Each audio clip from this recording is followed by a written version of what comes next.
April 3ನೇ ತಾರೀಕು ಅಂದರೆ ನಾಳಿದ್ದು ಬುಧವಾರ ನಮ್ಮ ನಗರದ ಕಾಳಿಕಾಂಬಾ ಸಮುದಾಯ ಭವನದ ಆವರಣದಲ್ಲಿ ಮತ್ತು ನಗರದ ಗ್ರಾಮ ದೇವತೆಯಾದಂಥ ಕಾಳಿಕಾಂಬಾ ದೇವಿಗೆ ಪೂಜೆ ಸಲ್ಲಿಸುವ ಮೂಲಕ ನಮ್ಮ ಸಂಸದಂತ ಸುಮಲತಾ ಅಂಬರೀಷ್ ಅವರು ಅವರ ಬೆಂಬಲಿಗರ ಹಿತೈಷಿಕರು ಮಾರ್ಗದರ್ಶಕರು ಮತ್ತು ಕಾರ್ಯಕರ್ತರು ಮತ್ತು ಎಲ್ಲರಿಗಿಂತ ಹೆಚ್ಚಾಗಿ ಅಂಬರೀಷ್ ಅವರ ಅಭಿಮಾನಿಗಳು ಮತ್ತು ಅವರ ಮಾನಸ ಪುತ್ರ ದರ್ಶನ್ ತೂಗುದೀಪ್ ಅವರ ಅಭಿಮಾನಿಗಳು ಎಲ್ಲರನ್ನೂ ಸಹ ಅವತ್ತು ಸಭೆಗೆ ಆಹ್ವಾನ ಮಾಡಿದ್ವಿ. ಸಾರ್ವಜನಿಕರು ಕೂಡ ಹೆಚ್ಚಿನ ಸಂಖ್ಯೆಯಲ್ಲಿ ಕಾರ್ಯಕ್ರಮಕ್ಕೆ ಬರ್ತಾ ಇದ್ದಾರೆ.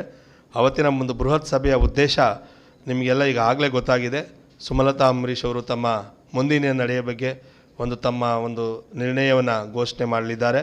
ಅದರ ಜೊತೆಗೆ ಅವತ್ತಿನ ಕಾರ್ಯಕ್ರಮದಲ್ಲಿ ಸಂಸದರಾದಂಥ ಸುಮಲತಾ ಅಂಬರೀಷ್ ಅವರು ಮತ್ತು ಚಾಲೆಂಜಿಂಗ್ ಸ್ಟಾರ್ ದರ್ಶನ್ ರವರು, ಭಾಳ ಮುಖ್ಯವಾಗಿ ಅವರ ಪುತ್ರ ಅಭಿಷೇಕ್ ಅಂಬರೀಷ್ ಅವರು, ಇನ್ನೂ ಮುಖ್ಯವಾಗಿ ಇಲ್ಲಿ ಜಿಲ್ಲೆಯ ಎಲ್ಲ ಮುಖಂಡರುಗಳು, ಅವರ ಆಪ್ತರು ಮುಖಂಡರುಗಳು ಎಲ್ಲರೂ ಕೂಡ ಭಾಗವಹಿಸ್ತಾ ಇದ್ದಾರೆ. ಹೆಸರು ಹೇಳ್ತಾ ಹೋದರೆ ತುಂಬ ಉದ್ದದ ಪಟ್ಟಿ ಇದೆ. ಹಾಗಾಗಿ ಜಿಲ್ಲೆಯಾದ್ಯಂತ ಇರತಕ್ಕಂಥ ಅಂಬರೀಷ್ ಅವರ ಕುಟುಂಬದ ಆಪ್ತರು, ಬೆಂಬಲಿಗರು, ಹಿತೈಷಿಗಳು, ಕಾರ್ಯಕರ್ತರು ಹೆಚ್ಚಿನ ಸಂಖ್ಯೆಯಲ್ಲಿ ಆಗಮಿಸ್ತಾ ಇದ್ದಾರೆ. ದಯಮಾಡಿ ಅವತ್ತು 2 ಕಾರ್ಯಕ್ರಮ ಇದೆ.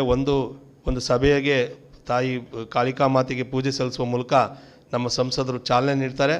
ಮತ್ತು 5 ವರ್ಷಗಳ ಕಾಲ ಈಗಾಗಲೇ ನಮ್ಮ ಜಯರಾಮನವ್ರಿಗೂ ಗೊತ್ತು, ನಮ್ಮ ಮಂಜು ಅವರಿಗೆ, ನಮ್ಮ ಚೌಡಪ್ಪರಿಗೆ, ನಾಗೇಂದ್ರ ಅವರಲ್ಲಿ ನಾವೆಲ್ಲ ಮಾತನಾಡಿದಾಗೆ ಇವತ್ತೇನು ಅವರು ಜಿಲ್ಲೆಯಾದ್ಯಂತ ಮತ್ತು ಲೋಕಸಭಾ ಕ್ಷೇತ್ರ ವ್ಯಾಪ್ತಿನಲ್ಲಿ ಸಂಸದರಾದಂಥ ಸುಮಲತಾ ಅಂಬರೀಷ್ ಅವರ 5 ವರ್ಷದ ಅವಧಿಯಲ್ಲಿ ಏನೆಲ್ಲ ಪ್ರಮುಖ ಕಾರ್ಯಕ್ರಮಗಳಾಗಿವೆ, ಅಭಿವೃದ್ಧಿ ಕಾಮಗಾರಿಗಳಾಗಿವೆ, ಏನೆಲ್ಲ ಅನುದಾನ ಬಂದಿದೆ ಅಂತೇಳಿ ಒಂದು ಸಾಕ್ಷ್ಯ ಚಿತ್ರವನ್ನು ಕೂಡ ಮಾಡಿದ್ದೀವಿ.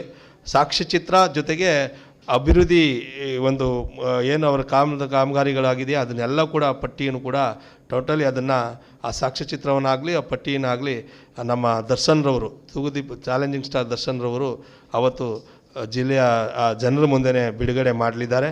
ಈ 2 ಕಾರ್ಯಕ್ರಮಗಳು, ಒಂದು ಸಭೆಯಲ್ಲಿ ಸಂಸದರು ಅವರ ನಿರ್ಣಯವನ್ನು ಮುಂದಿನ ಏನು ಅವರ ಬೆಂಬಲಿಗರ ಅಭಿಪ್ರಾಯದಂತೆ ಒಳ್ಳೆಯ ತೀರ್ಮಾನವನ್ನು ಏನು ಘೋಷಣೆ ಮಾಡ್ತಾರೆ.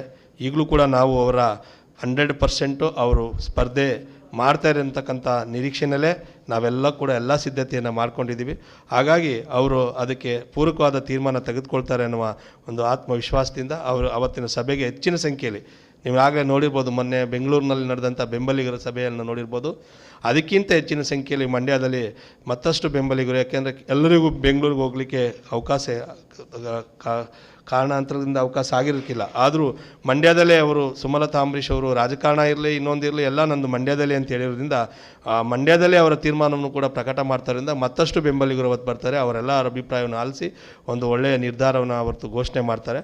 ಈ 2 ಕಾರ್ಯಕ್ರಮಗಳು ಇರೋದ್ರಿಂದ ತಾವು ಹೆಚ್ಚಿನ ಸಂಖ್ಯೆಯಲ್ಲಿ ಜನರಿಗೆ ತಿಳುವಳಿಕೆಗೆ ಆಗಲಿ ಅಂತೇಳಿ, ತಮ್ಮ ಮೂಲಕ ಪ್ರಚುರ ಆಗಲಿ ಅಂತೇಳಿ ಇವತ್ತು ತುರ್ತು ಪತ್ರಿಕಾಗೋಷ್ಠಿ ಮೂಲಕ ತಿಳಿಸ್ತಾ ಇದ್ದೀವಿ.